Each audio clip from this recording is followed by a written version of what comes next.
दोस्तों, ट्रेलर के शुरू में अल्पाऊ खान और बतुगा साथ होते हैं और बतुगा बोलता है क्या आप उन्हें सज़ा देंगे।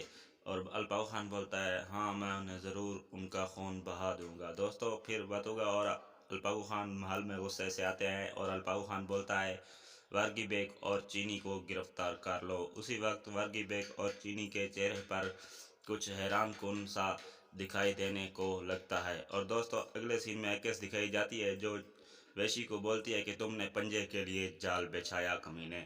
और वैशी बोलता है कि मैंने नहीं बिछाया, इसके पीछे किसी और का हाथ है। फिर अलजा खातून दिखाई जाती है जो बतुगा को बोलती है कि मुझे आपकी माँ का मरने का बहुत अफसोस है।